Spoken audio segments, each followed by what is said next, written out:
우크라이나 북동부 도시 하르키우를 향한 공세에 나선 러시아군은 지난 일주일 동안 기존 전선에서 최소 8km 이상 진격했습니다. 침공 첫 주였던 22년 2월 이후 가장 빠른 진격 속도였습니다. 러시아 국방부는 현재까지 9개 마을을 점령했다고 밝혔는데 그 중에서도 보우찬스크 마을에선 치열한 전투가 이어졌습니다. 러시아군은 주민 18,000여 명이 거주하던 보우찬스크를 향해 무차별 포격을 퍼부었고 하늘에서 본 마을은 마치 지옥을 연상시키는 모습으로 이곳저곳이 불에 탔습니다. 지역 내 유치원 건물도 포격을 맞아 무너져 내렸습니다. 우크라이나군이 엄폐한 병원 건물 등에선 러시아군이 침투를 시도하며 시가전이 벌어졌습니다. 일부 러시아 병사들은 보우찬스크라고 적힌 표지판 앞에서 국기를 펼치며 점령 소식을 알렸지만 우크라이나군은 마을을 버리지 않고 계속 항전하고 있다며 전투 영상을 공개했습니다. 우크라이나 병사의 헤드캠으로 촬영된 이 영상에선 하마터면 큰 부상을 입을 뻔한 아찔한 순간도 목격되는데요.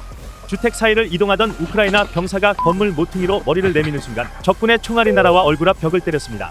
압도적인 수적 열세에 몰린 우크라이나군은 담벼락에 바짝부터 숨을 고른 후 러시아군의 총탄이 빗발치는 길목으로 달려나가 수류탄을 투척하는 용맹한 모습을 보였습니다. 드론 공격도 적절하게 활용했습니다.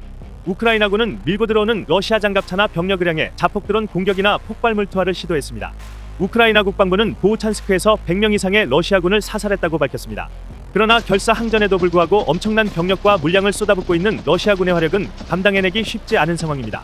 울창한 숲길로 이동하던 우크라이나 부대 주변으로 지축을 흘리는 러시아군의 포격이 계속되자 우크라이나군은 바짝 엎드린 채 오도가도 못하는 상황이 카메라에 포착되기도 했습니다.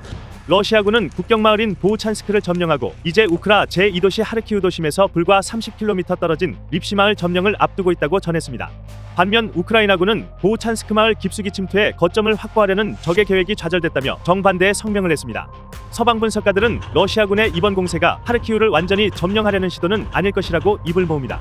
우크라이나 북동부를 공략하면 이곳으로 방어 병력을 끌어들일 수 있고 궁극적으로 동부 돈바스와 남부 헤르손의 두터운 방어선을 약화시켜 뚫어내기 위한 전략으로 보입니다.